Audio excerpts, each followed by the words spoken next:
Fala pessoal, professor Rodrigo Betti aqui. Vou corrigir junto com vocês então a nossa prova aí do exame do CFC 2025.1 e a minha parte então é de Direito e Legislação Aplicada, questões 5, 6 e 7. Então vamos aqui para a nossa telinha para juntos corrigirmos aqui a prova.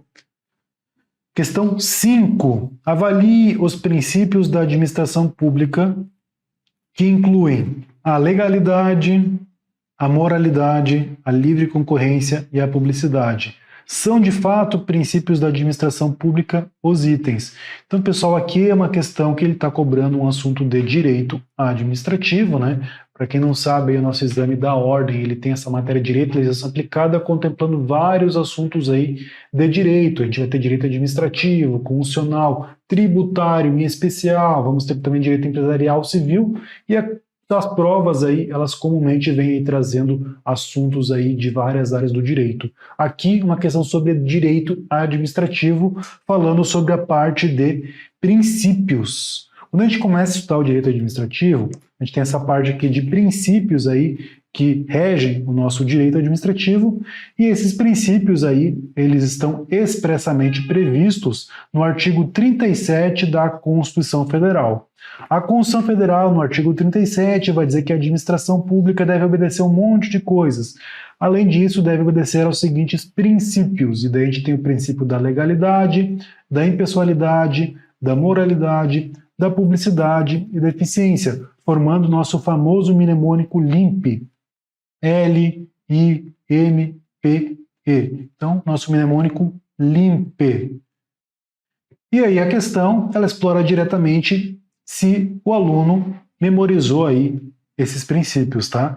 Então, no item 1 aqui a gente tem a legalidade, está previsto, né? No L, a moralidade, aqui no M, a publicidade, aqui no P.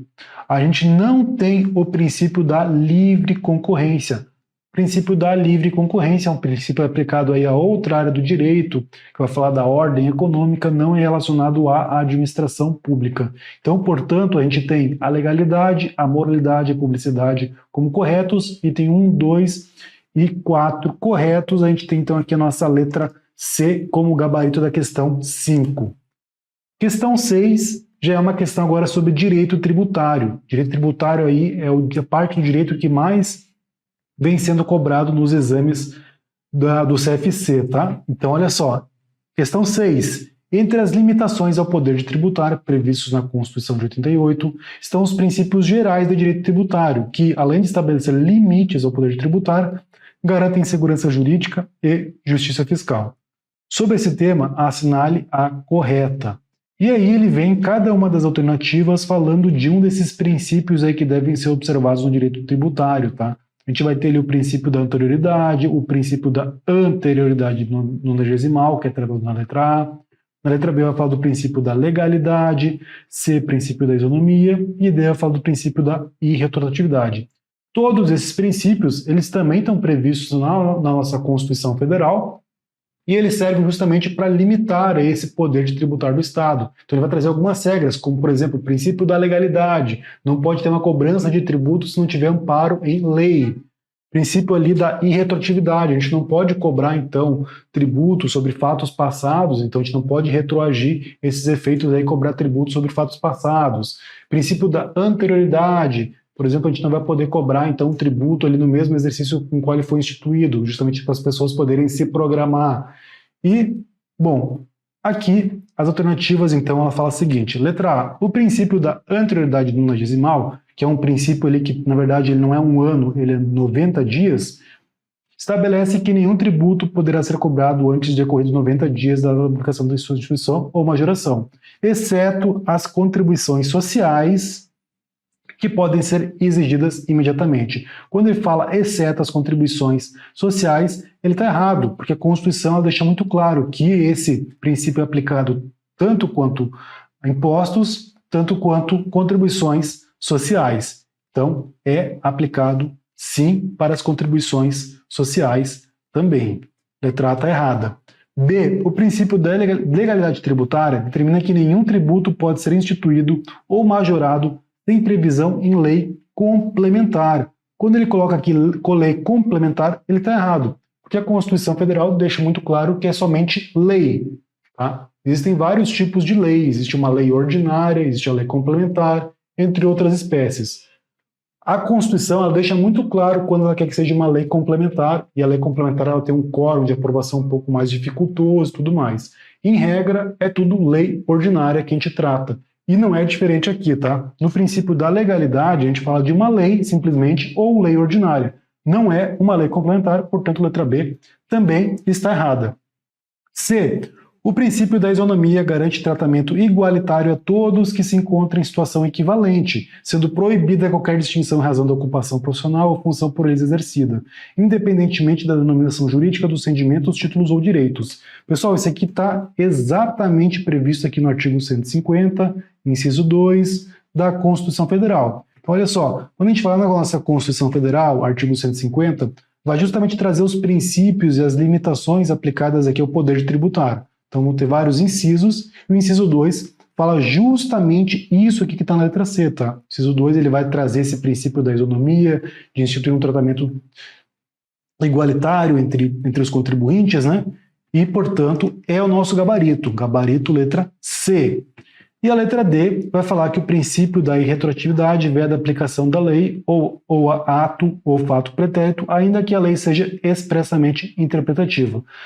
O erro está aqui no final, tá? Na verdade, sim, o princípio da retroatividade veda a aplicação da lei a ato ou fato pretérito, ou seja, ele proíbe que a gente volte, mas quando é uma situação meramente interpretativa, expressamente interpretativa, aí é uma exceção, a gente pode sim ter essa aplicação retroativa quando for algo expressamente interpretativo. Então, gabarito das 6, a gente fica com a letra C.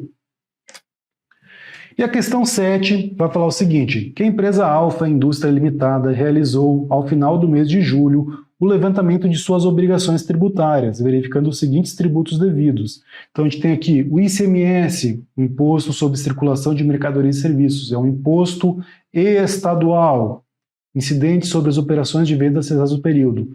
O ISS, Imposto sobre Serviços, devido pelos serviços prestados, esse aqui é um imposto municipal. E RPJ, Imposto sobre Renda das Pessoas Jurídicas, apurado sobre a renda tributável do exercício. Aqui a gente tem um imposto da União, um imposto federal. Com base nessas informações, a contabilidade da empresa elaborou um demonstrativo das obrigações tributárias a pagar. De acordo com os conceitos de obrigação tributária e tributo, assinale a alternativa correta. Letra A. O ISS e o ICMS são impostos da mesma competência tributária, pois ambos são devidos ao Estado. Então, eles não têm a mesma competência tributária, não são devidos ao Estado, ambos. O ICMS, sim. O ISS, não. O ISS é um imposto municipal. O ICMS é um imposto estadual. Então, a alternativa ela erra nesse ponto, não tem a mesma competência tributária. Quem tem a competência tributária para instituir e cobrar o ISS é o município e o ICMS é o Estado. Então, letra A, errada. B. A obrigação tributária principal consiste no pagamento do tributo devido, enquanto a obrigação tributária acessória está relacionada a deveres instrumentais, como a emissão de notas fiscais e declarações ao fisco. E isso aqui tudo está correto quando a gente entrar lá no nosso Código Tributário Nacional, nosso CTN, lá no artigo 113, vai dizer que a obrigação ela pode ser principal ou acessória. Principal, ela nos dá a ideia de pagamento do tributo ou da penalidade. E a acessória tem a ver justamente com essa ideia aqui de deveres instrumentais, de prestações positivas ou negativas que não envolvam o pagamento de valores. Então, de maneira bem simples, a obrigação, a gente pode ter a principal quando envolve pagamento de valores, seja o pagamento do tributo, ali, do imposto, da taxa, da contribuição de melhoria, pagamento de valores, ou até mesmo penalidades envolvendo tributos. Então, obrigação principal tem a ver com valores. E a obrigação acessória tem a ver com essas obrigações acessórias, justamente, instrumentais. Emitir uma nota fiscal, preencher um livro contábil, mandar alguma declaração, alguma informação para o fisco. Tudo isso são obrigações acessórias. E a lei ela diz assim, ó, que são prestações, ou seja, fazer algo ou deixar de fazer algo. Então, prestações positivas ou negativas. E ela está correta, então, pessoal, letra B é o nosso gabarito. Letra C vai falar que o imposto de renda à pessoa jurídica, por ser um imposto sobre a renda, é classificado como um tributo indireto, pois seu ônus pode ser repassado ao consumidor. Existem os tributos do tipo direto e os indiretos. Os diretos, eles atacam diretamente aquilo que é renda ou propriedade. Então a gente tem, por exemplo, IPTU, IPVA, vão atacar a propriedade. Imposto de renda vai atacar diretamente a renda. Então eles atacam diretamente, tributo direto.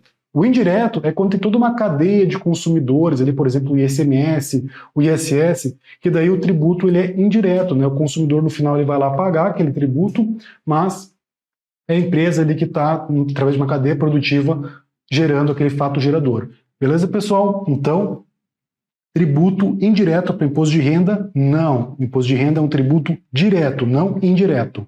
D. O fato gerador do ICMS ocorre quando a empresa apura seus lucros ao final do exercício contábil.